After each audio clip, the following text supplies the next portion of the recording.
Assalamualaikum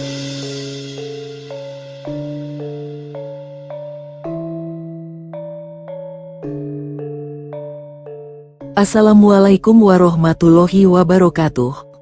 Berjumpa kembali di channel Langit Bukit Menoreh Official. Di kesempatan kali ini, akan melanjutkan cerita di video sebelumnya, sebuah cerita karya Ebes, yang berjudul Babat Negeri Leluhur, episode yang ke-135.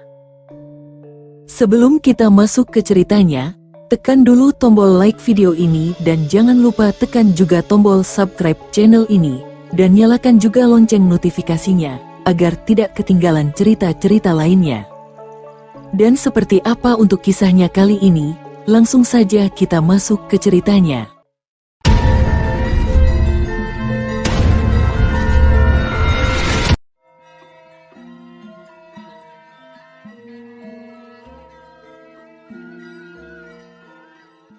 Baik, aku bersedia meneruskan tugas dari Gusti Prabu Jayengrana untuk ke istana Singhapura.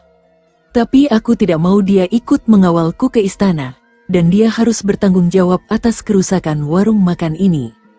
Kalau dia tidak mau, lebih baik aku pulang ke Kadiri dan melaporkan kejadian ini pada Gusti Prabu Jayengrana. Kau tahu sendiri akibatnya seperti apa kan Kisanak? Ujar Tumenggung Ludaka yang tegas namun penuh ancaman. Aku Senopati Ragasingha berjanji akan memastikan bahwa anak buahku ini melakukan permintaan Kisanak. Mari kita berangkat ke istana Singhapura. Dan kau Gandapati, jangan injak istana Singhapura jika kau belum memperbaiki tempat ini. Senopati Ragasingha menoleh ke arah Juru Gandapati dengan tatapan penuh ancaman. Baik Gusti Senopati, ujar Juru Gandapati sambil menunduk hormat. Tumenggung Ludaka dan Tumenggung Landung langsung melompat ke atas kuda mereka masing-masing beserta 20 pengawal yang diantaranya adalah Panji Watugunung, Dewi Srimpi dan Cempluk Rara Sunti. Mereka segera menggebrak kuda mereka menuju istana Singhapura mengikuti langkah Senopati Ragasingha. Di depan gerbang istana Singhapura, mereka segera menghentikan kuda mereka masing-masing lalu turun. Sesuai dengan adat yang berlaku di Singhapura, para pengawal utusan dilarang ikut masuk ke dalam istana.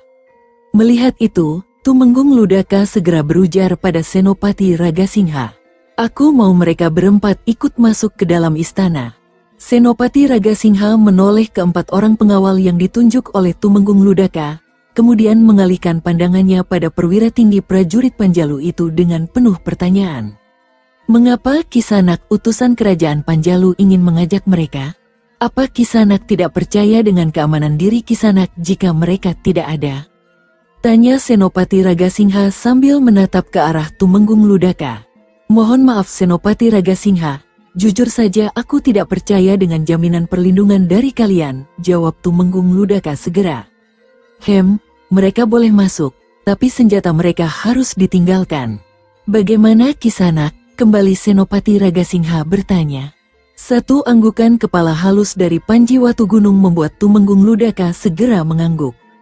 Tidak masalah, mereka juga hebat dalam pertarungan tangan kosong, jawab Tumenggung Ludaka sambil berjalan ke arah gapura istana Kadipaten Singhapura. Senopati Ragasingha pun segera melangkah menuju ke dalam istana Kadipaten Singhapura diikuti Tumenggung Ludaka, Tumenggung Landung dan keempat pengawal pribadi yang merupakan penyamaran dari Panji Watugunung, Dewi Srimpi, Cempluk Rara Sunti dan seorang bekel prajurit yang bernama Rukmaka. Di ruang pribadi Adipati Singhapura, tengah terjadi pertemuan antara Adipati Damargalih, Pati Empu Sogatan, Tumenggung Mardeya dan Ramadiaksa Empu Dampa.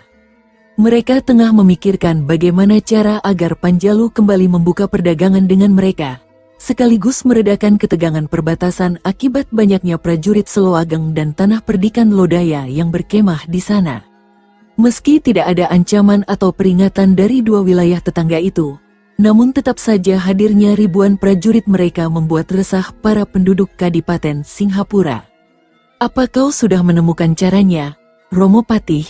Kita tidak bisa begini terus-terusan, ujar Adipati Damargalih sambil mengelus kumis tipisnya. Aku juga bingung Nakmas Adipati, apa sebaiknya kita mengirim utusan ke Seloageng dan tanah perdikan Lodaya untuk mengetahui apa mau mereka? Empu Sogatan mengelus jenggotnya yang memutih. Kalau itu kulakukan, maka mereka akan tahu kita sedang ketakutan dengan gelar pasukan mereka. Aku tidak mau dicap pengecut oleh Adipati Seloageng maupun Pangeran Lodaya, balas Adipati Damargali sembari mengerutkan keningnya pertanda dia sedang berpikir keras. Menurut hamba, usul Gusti Pati itu ada benarnya Gusti Adipati. Kita sedang dalam posisi terjepit karena perdagangan kita yang lumpuh.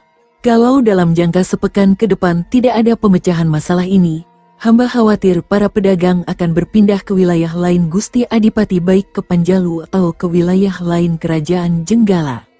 Ini bisa menghancurkan mata pencaharian masyarakat Kadipaten Singhapura yang umumnya adalah petani karena tidak ada pembeli untuk hasil bumi mereka, ujar Ramadiaksa Empu Dampa sambil menghormat pada Adipati Damargali. Saat para pembesar istana Kadipaten Singhapura tengah berembuk mengenai upaya mereka dalam mengatasi permasalahan-permasalahan yang dihadapi, dari depan Senopati Ragasingha datang bersama 6 orang. Mereka segera menyembah pada Adipati Damargali lalu duduk bersila di lantai ruang pribadi Adipati. Senopati Ragasingha, siapa mereka, dan mau apa mereka kemari? Tanya Adipati Damargali segera. Mohon ampun Gusti Adipati. Mereka adalah utusan Prabu Jayengrana yang ingin bertemu dengan Gusti Adipati, jawab Senopati Ragasingha sambil menghormat pada penguasa Kadipaten Singhapura itu. Semua orang yang ada di tempat itu saling berpandangan mendengar laporan Senopati Ragasingha. Berbagai pertanyaan melintas di benak mereka masing-masing. Adipati Damargali segera mengangkat tangan kanannya pertanda dia menerima kedatangan utusan dari Panjalu. Senopati Ragasingha bergeser duduk ke samping kiri. Tumenggung Ludaka segera menghormat pada Adipati Damargali. Mohon maaf jika kehadiran kami tidak ada pemberitahuan lebih dulu, Gusti Adipati. Saya Tumenggung Ludaka, utusan dari Maharaja Panjalu Sri Jayengrana ingin memberikan nawala dari Yang Mulia Maharaja Panjalu untuk Gusti Adipati Singhapura. Mohon diterima, ujar Tumenggung Ludaka sambil menoleh ke arah Tumenggung Landung yang ada di sampingnya. Perwira tinggi prajurit Panjalu itu langsung mengulurkan sebuah kantong kain berwarna merah yang merupakan pembungkus nawala dari Panji Watu Gunung. Tumenggung Ludaka menerimanya kemudian menghaturkan nawala pada Adipati Damargali dengan kedua tangan. Patih Empu Sogatan segera berdiri dan mengambil nawala di tangan Tumenggung Ludaka kemudian menyerahkannya kepada Adipati Damargali. Dengan sedikit tergesa, Adipati Singhapura itu segera membuka kain penutup nawala dan segera membacanya. Om Swastiastu, aku Sri Maharaja Panjalu, Sri Jayengrana Dikjaya Sabta Prabu, meminta agar Adipati Singhapura Batara Damargali menyerahkan buronan pemerintah Panjalu, Empu Rikmajenar Sang Mahamantri Durjana, agar bisa diadili sebagaimana mestinya. Jika Adipati Singhapura Batara Damargali menolak, jangan salahkan aku jika memerintahkan kepada Adipati Seloageng dan penguasa Tanah Perdikan Lodaya untuk bergerak melaksanakan apa yang menjadi keinginanku. Om Swastiastu. Pucat wajah Adipati Damargali membaca surat yang dihaturkan Tumenggung Ludaka. Jadi bala tentara yang ada di perbatasan kami adalah persiapan Prabu Jayengrana untuk menyerbu Singhapura. Hanya demi seorang Empu Rikmajenar, ujar Adipati Damargali dengan nada bergetar. Senopati Ragasingha, Empu Sogatan, Empu Dampa dan Tumenggung Mardeya terkejut mendengar penuturan Adipati Damargali. Itu benar Gusti Adipati, jika Gusti Adipati menolak untuk menyerahkan Empu Rikmajenar, maka Gusti Prabu Jayengrana sudah menyiapkan 20.000 prajurit Panjalu untuk berangkat kemari, selain para prajurit dari Tanah Perdikan Lodaya dan Seloageng.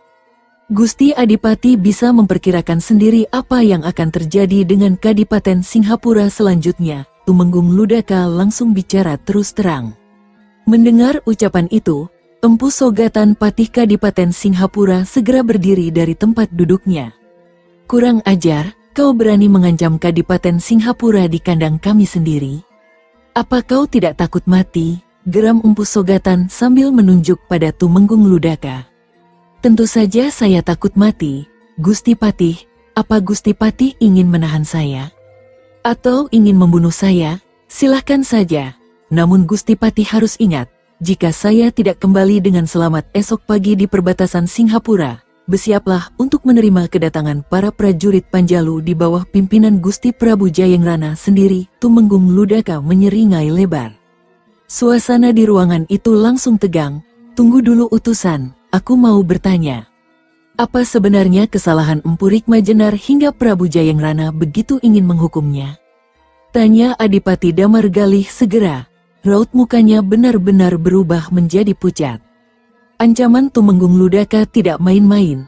Empu Rikma Jenar terbukti telah melakukan serangkaian upaya untuk menggulingkan pemerintahan kerajaan Panjalu dengan menghasut Pangeran Banjarsari dan Pangeran Suryanata untuk memberontak, mengirimkan dukungan pada Adipati Empu Pamadi dari Kadipaten Kembang Kuning untuk makar pada pemerintah Panjalu, menyewa para pembunuh untuk menghabisi nyawa Gusti Prabu Jayengrana di hutan Soka, dan yang terakhir mendalangi pembakaran Istana Daha. Apakah kesalahan seperti ini masih layak diampuni, Gusti Adipati? Tumenggung Ludaka menatap wajah Adipati Damargalih yang tersentak ketika mendengar kesalahan yang dilakukan oleh Empu Rikma Jenar. Separah itu kelakuannya, kalau dia bercokol di Kadipaten Singhapura, pasti dia pun akan mencoba menggulingkan kekuasaanku. Tidak, ini tidak boleh terjadi, batin Adipati Damargalih. Adipati Damargalih segera menoleh ke arah Patih Empu Sogatan. Dia kesal karena mertuanya itu telah membohongi dirinya. Kanjeng Romo Patih, tega-teganya Kanjeng Romo membohongi putra mantumu sendiri hanya untuk menyelamatkan seorang buronan negara dari kerajaan Panjalu. Kita ini sekarang sedang susah Kanjeng Romo, karena tindakan pemberhentian perdagangan dengan pihak Panjalu. Aku juga yakin Prabu Jayengrana yang melakukan ini karena tindakan kita menerima kedatangan Empu Rikma Jenar. Apa Kanjeng Romo lebih suka satu Kadipaten Singhapura hancur karena hanya melindungi seorang buronan? Adipati Damargalih menatap geram pada Empu Sogatan. Aku juga tidak tahu kalau kejahatannya separah ini Nakmas Adipati. Aku mohon maaf, ujar Patih Empu Sogatan dengan perasaan bersalah. Sekarang Kanjeng Romo Patih pilih, tetap melindungi Empu Rikma Jenar atau tetap menjadi mertuaku?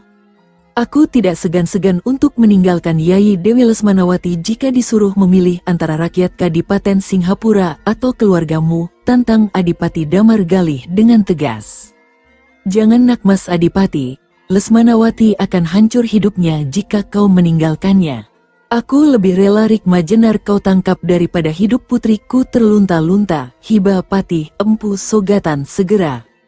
Baik kalau begitu, utusan dari Panjalu, sekarang kalian ikut kami ke Kepatihan. Empu Rikma Jenar ada di sana, kita tangkap dia bersama-sama. Adipati Damargalih segera berdiri dari kursi kebesarannya. Dikawal oleh para pembesar Istana Singhapura, juga Tumenggung Ludaka dan Tumenggung Landung beserta para pengawal dari Panjalu, Adipati Damargalih bergegas menuju ke arah Kepatihan. Para prajurit penjaga Kepatihan yang melihat kedatangan Adipati Damargalih beserta para pembesar Istana Singhapura langsung memberi jalan kepada penguasa daerah Singhapura itu segera. Mereka dengan cepat mengepung balai tamu yang menjadi tempat tinggal Empu Rikma Jenar selama di Kepatihan. Empu Sogatan segera mengetuk pintu bilik kamar tidur milik Empu Rikma Jenar usai mendapat perintah dari Adipati Singhapura. Tok tok tok, Adi Rikma Jenar, bukakan pintunya Di, aku kakakmu ingin bicara, teriak Empu Sogatan dengan sedikit keras. Kerieteh, wajah seorang wanita bangsawan sepuh muncul dari dalam pintu. Dia menatap wajah Empu Sogatan dengan sedikit muka kebingungan. Kakang Patih, ada apa kemari? Tanya perempuan sepuh itu segera. Di mana Adi Rikma Jenar? Saraswati, katakan saja dia di mana? Empu Sogatan menatap wajah sepuh perempuan bangsawan itu. Aku tidak tahu Kakang Patih, dia hanya bilang mau ke rumah Empu Warak di tapal batas kota ini. Aku juga tidak tahu itu di mana, jawab Nyi Saraswati, istri Empu Rikma Jenar segera. Patih Empu Sogatan segera menoleh ke arah Senopati Ragasingha. Melihat anggukan kepala dari perwira tinggi prajurit Kadipaten Singhapura itu, dia segera berbalik arah. Nyi Saraswati hanya bisa menatap kepergian para pembesar Istana Singhapura itu dengan penuh pertanyaan. Gusti Adipati, Empu Warak itu punya ratusan murid. Kalau kita ke sana tanpa bala bantuan, maka dia pasti menggunakan murid-muridnya untuk mengancam kita. Sebaiknya kita membawa prajurit untuk berjaga-jaga, usul Senopati Ragasingha sambil menghormat pada Adipati Damargalih begitu mereka keluar dari kepatihan. Adipati Damargalih mengangguk mengerti. Empu Warak adalah pemimpin perguruan Gunung Semilir. Muridnya banyak dan kemampuan ilmu kanuragannya tinggi. Selama ini para perwira prajurit Kadipaten Singhapura tidak berani mengusiknya. Namun kali ini, karena lebih takut dengan ancaman dari Prabu Jayangrana juga demi tetap berjalannya roda kehidupan masyarakat Kadipaten Singhapura, mau tidak mau Adipati Damargalih terpaksa mendatangi markas perguruan Gunung Semilir. Ratusan prajurit Kadipaten Singhapura langsung bergerak cepat. Dipimpin sendiri oleh Adipati Damargalih, mereka bergerak cepat menuju ke markas perguruan Gunung Semilir di luar tapal batas kota Kadipaten Singhapura. Empu Warak dan Empu Rikmajenar tengah duduk berhadapan di serambi kediaman Empu Warak. Kisanak Rikmajenar tidak perlu khawatir, Kisanak sudah memberikan banyak bantuan untuk kami di sini. Tentu saja kami pun tahu cara membalas budi baik ini. Adipati Damargalih pun tidak berani macam-macam denganku. Jadi selama di Kadipaten Singhapura, aku berani menjamin keselamatanmu Kisanak, ujar Empu Warak sambil tersenyum lebar. Pria parubaya berbadan besar dengan dua anting besar pada telinga kirinya itu sangat yakin dengan kemampuan bela dirinya. Aku sangat bergantung pada perlindungan Empu Warak. Mohon bantuannya dengan sangat. Empu Rikmajenar menunduk hormat. Hahaha. Tak perlu sungkan saudaraku, jika Adipati Singhapura itu berani macam-macam denganmu, aku Empu Warak yang akan menghajarnya sampai mampus, ucap Empu Warak sambil menepuk dadanya. Saat mereka tengah asyik berbincang, seorang penjaga gerbang markas perguruan Gunung Semilir berlari ke arah mereka. Mohon ampun guru, ratusan prajurit Kadipaten Singhapura datang kemari, lapor sang penjaga gerbang dengan nafas memburu. Empu Warak dan Empu Rikmajenar segera berdiri dari tempat duduknya. Kurang ajar Damargalih, cari mampus dia, ayo kita ke sana, teriak Empu Warak sambil berjalan ke arah pintu gerbang markas perguruan Gunung Semilir. Empu Rikmajenar segera memberikan isyarat kepada 4 pendekar sewaannya untuk mengikutinya menuju ke arah pintu gerbang. Empu Warak dengan pongah berjalan mendekati Adipati Damargalih yang baru melompat turun dari kudanya. Begitu pula Empu Sogatan, Senopati Ragasingha, Tumenggung Mardeya dan para utusan dari kerajaan Panjalu. Mau apa kau kemari, Adipati Damargalih, ingin membuat kekacauan di tempatku? Besar sekali nyalimu sekarang, bapakmu saja tidak berani mengusik ketenangan tempatku ini, Empu Warak mendengus dingin. Maaf Empu Warak, sebenarnya aku tidak ingin mengganggu tempatmu ini. Hanya aku ingin membawa Empu Rikmajenar untuk kuserahkan pada Prabu Jayangrana, ujar Adipati Damargalih dengan penuh kehati-hatian. Empu Rikmajenar yang di belakang langsung menyeruak ke depan Adipati Damargalih begitu mendengar perkataan sang penguasa Kadipaten Singhapura itu. Gusti Adipati, kenapa Gusti mengingkari janji untuk memberikan perlindungan kepada saya dari orang-orang Panjalu? Atas dasar apa Gusti Adipati bertindak demikian? Tanya Empu Rikmajenar dengan nada tinggi. Atas dasar kau telah berbuat kerusakan di Panjalu.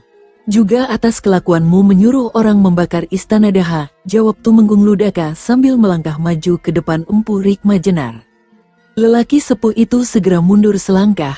Dia terkejut melihat kehadiran Tumenggung Ludaka dan Tumenggung Landung di antara para pembesar istana Singhapura. Usai mengatasi kekagetannya, Empu Rikmajenar menyeringai lebar. Antek-antek Jayangrana, kau pikir mudah untuk menangkapku ha? Bahkan jika Jayangrana sendiri yang datang kemari aku tidak takut, ucap Empu Rikmajenar dengan pongahnya. Belum sempat Tumenggung Ludaka menjawab terdengar suara berat dari belakang. Oh benarkah demikian Empu Rikmajenar? Kau tidak takut bila Prabu Jayangrana sendiri yang datang mencarimu? Semua orang segera menoleh ke arah sumber suara. Seorang lelaki bertubuh tegap dengan caping bambu menutupi hampir seluruh wajahnya berjalan maju ke arah Empu Rikmajenar. Perlahan dia membuka caping bambunya hingga wajah tampan dengan kumis tipis menyembul dari balik caping bambu. Mata Empu Rikma Jenar langsung melotot lebar melihat siapa orang yang di depannya. Prabu Jayangrana, gumam Empu Rikma Jenar dengan lirih. Meskipun dia berucap lirih namun suaranya masih bisa didengar oleh semua orang. Semua orang terkejut bukan main mendengar ucapan Empu Rikma Jenar termasuk Adipati Damargalih. Semua perhatian langsung tertuju pada seorang lelaki bertubuh tegap dengan pakaian pengawal di samping Tumenggung Ludaka. Sekarang apa kau masih tidak takut, Empu Rikma Jenar? Empu Rikma Jenar langsung mundur beberapa langkah. Raut muka orang tua itu pucat melihat sosok Raja Panjalu di depannya. Apa benar dia Prabu Jayangrana, saudara Rikma Jenar? Tanya Empu Warak saat Empu Rikma Jenar sampai di dekatnya. Dia masih sedikit ragu dengan ucapan kakek tua itu. Benar Empu Warak, dia adalah Prabu Jayangrana dari Kerajaan Panjalu, jawab Empu Rikma Jenar dengan tergagap. Sementara itu para pembesar istana Singhapura langsung heboh begitu mendengar Prabu Jayangrana ada di antaranya mereka. Apalagi melihat Tumenggung Ludaka dan Tumenggung Landung menghormat pada Panji Watugunung. Jadi benar dia adalah Prabu Jayangrana, hai utusan Kerajaan Panjalu? Tanya Adipati Damargalih yang gugup saat tahu bahwa orang yang menemani Tumenggung Ludaka tadi di ruang pribadi Adipati adalah Raja Panjalu. Benar Gusti Adipati, beliau ini adalah Prabu Jayangrana, Maharaja Panjalu yang tersohor dengan ilmu kedikdayaannya. Tumenggung Ludaka tersenyum simpul menatap ke wajah Adipati Damargalih yang pucat pasi. Kalau sampai terjadi sesuatu pada Raja Panjalu itu, pasti bala tentara Panjalu yang ada di perbatasan pasti menyerbu Kadipaten Singhapura. Segera dia berbisik pada Senopati Raga Singha untuk menyiapkan para prajurit Kadipaten Singhapura untuk membantu jika para murid perguruan Gunung Semilir menyerang maju. Cuy, nama besarmu memang menakutkan, Prabu Jayangrana. Tapi Empu Warak tidak takut padamu, saudara Rikma Jenar, kau jangan kecil hati. Selama aku masih hidup kau akan tetap aman di sini, teriak Empu Warak dengan pongah. Oh, jadi kau mau melindungi Empu Rikma Jenar, hai orang Singhapura. Boleh juga, Adipati Damargalih, ini wilayahmu, apa Empu Rikma Jenar juga termasuk dalam perlindunganmu? Panji Watugunung menoleh ke arah Adipati Damargalih segera. Aku tidak ada urusan dengan Empu Rikma Jenar.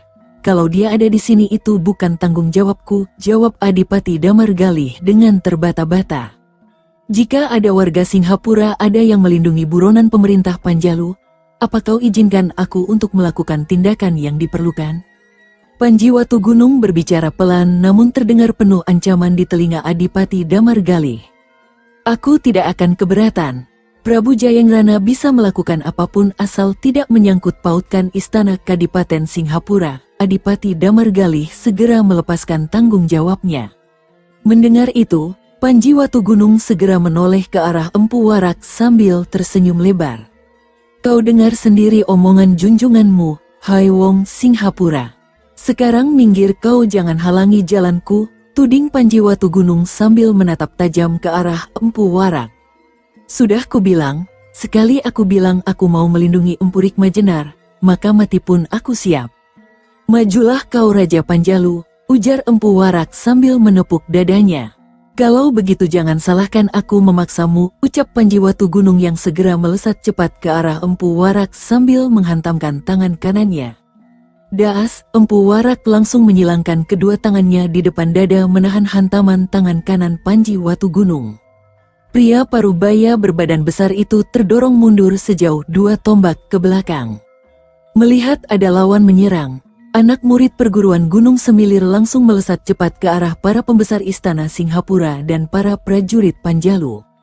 Pertarungan sengit antara mereka segera pecah. Para pendekar sewaan Empu Rikma Jenar segera melesat ke arah Tumenggung Ludaka, Tumenggung Landung dan para pengawal Panji Watugunung usai menerima isyarat dari Empu Rikma Jenar. Dewi Srimpi langsung melepaskan caping bambunya dan melemparkannya ke arah para pendekar sewaan. Salah satu pendekar yang tidak siap, langsung terpelanting terkena hantaman caping bambu yang dilapisi tenaga dalam tingkat tinggi. Cempluk Rara Sunti pun tak mau kalah. Putri Warok Surapati itu langsung menerjang ke arah seorang pendekar tubuh kurus yang bersenjatakan golok. Satu tebasan pedang dari cempluk Rarasunti mampu menghentikan langkah si pendekar kurus yang berjuluk Golok Terbang itu. Si Golok Terbang langsung mundur beberapa langkah. Pria kurus itu mendengus keras. "Rupanya ada perempuan cantik yang ingin cepat mati," ujar si Golok Terbang sambil menyiapkan kuda-kuda serangannya. "Banyak mulut, majulah kau kerempeng. Biar ku tebas lehermu yang tinggal kulit dan kentut itu." Mendengar jawaban cempluk Rarasunti, si Golok Terbang langsung marah besar. "Dasar perempuan sundal, ku robek mulut beracunmu itu bangsat," teriak si Golok Terbang yang langsung melesat ke arah cempluk Rarasunti sembari babatkan goloknya. Cempluk Rarasunti langsung menyambut serangan si Golok Terbang dengan ilmu tarian pedang badai laut selatan andalannya. Tangan kanannya bergerak gemulai menangkis sabetan golok dari lawannya. Tring! Melihat serangannya mentah, si Golok Terbang langsung bergerak cepat ke samping kanan sembari kembali babatkan goloknya ke arah pinggang putri bungsu Warok Surapati itu dengan cepat. Ilmu meringankan tubuh si pendekar kurus ini merupakan kunci kecepatan serangannya. Traang, namun lagi-lagi dia harus kecele karena serangannya kembali tak berhasil. Gerakan gemulai cempluk Rarasunti yang seperti orang menari justru menjadi ilmu serangan dan pertahanan yang sempurna. Secepat apapun serangan golok dari si Golok Terbang selalu mampu ditahan maupun ditangkis oleh cempluk Rarasunti. Puluhan jurus telah berlalu, si Golok Terbang mulai gusar. Dia melompat mundur beberapa tombak, kemudian ia memusatkan tenaga dalamnya pada golok di tangan kanannya.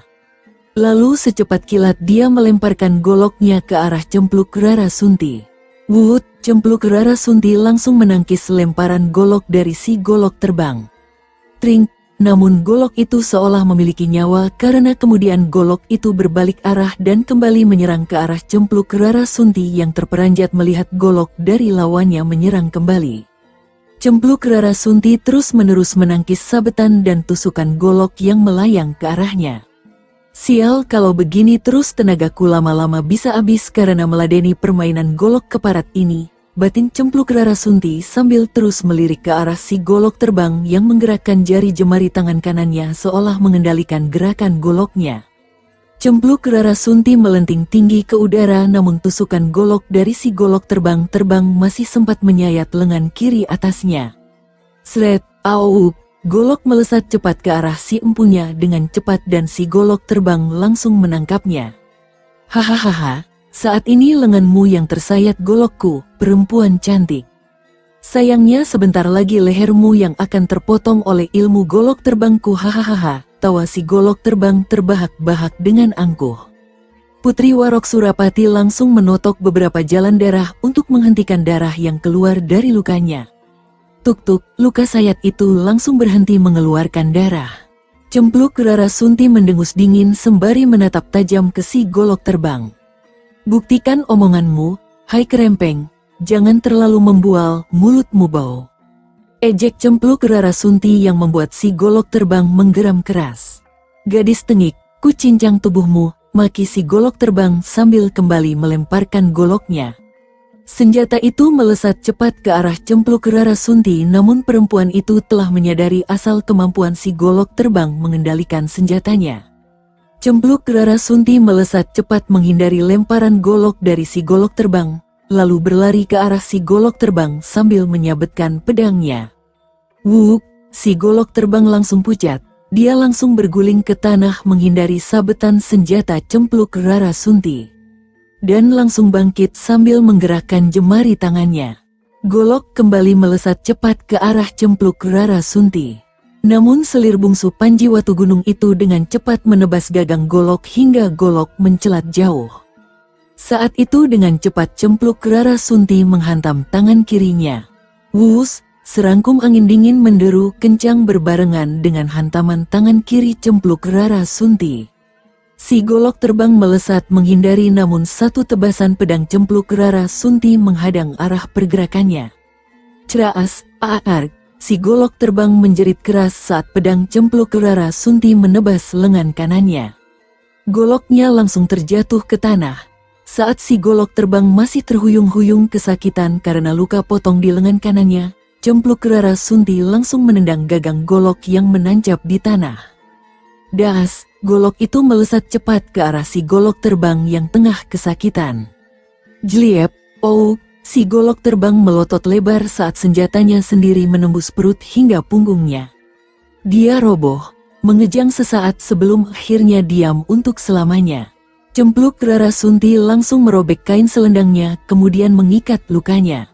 Setelah beres, selir bungsu Panji Watu Gunung itu segera melompat ke arah kerumunan anak murid perguruan Gunung Semilir dan mengamuk di sana. Di sisi lain, Dewi Srimpi yang baru menghabisi nyawa seorang anak murid perguruan Gunung Semilir merasakan angin tajam menderu kencang ke arahnya. Selir ketiga Panji Watu Gunung segera jejak tanah dengan keras hingga tubuhnya melenting tinggi ke udara menghindari serangan dan mendarat 2 tombak jauhnya. Putri Kelabang Koro itu menoleh ke arah seorang perempuan yang memegang sebuah kipas dari bilah besi yang tipis.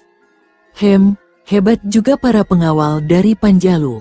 Aku ingin menjajal kemampuanmu Nisanak, ujar perempuan yang memakai baju putih. Menjajal kemampuan tidak berarti menyerang dari belakang, Nisanak. Itu tindakan pengecut namanya, balas Dewi Srimpi sambil mendengus dingin. Kalau hanya dengan serangan itu kau tidak bisa berbuat apa-apa, kau tak layak melawanku Putri Kipas Besi, jawab perempuan yang memiliki tahi lalat di sudut bibirnya itu sambil tersenyum. Alasanmu basi. Majulah jika kau ingin menjajal kemampuan bela diri dari Panjalu, ucap Dewi Srimpi sambil tangan kanannya menggenggam erat pedang kelabang neraka.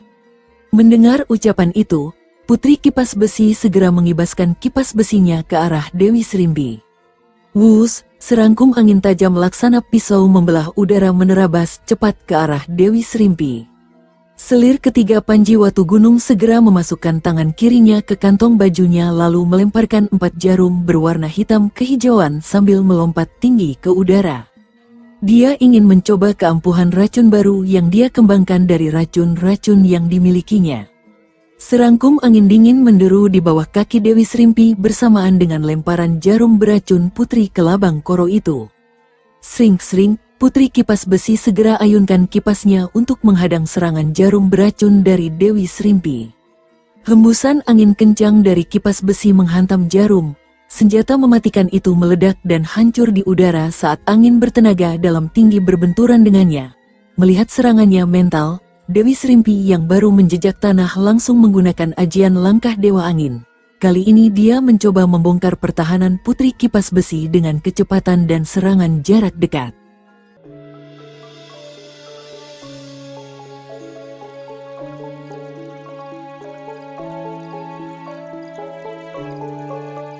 Sahabat pendengar setia Langit Bukit Menoreh ofisial yang berbahagia, sampai di sini dulu ceritanya.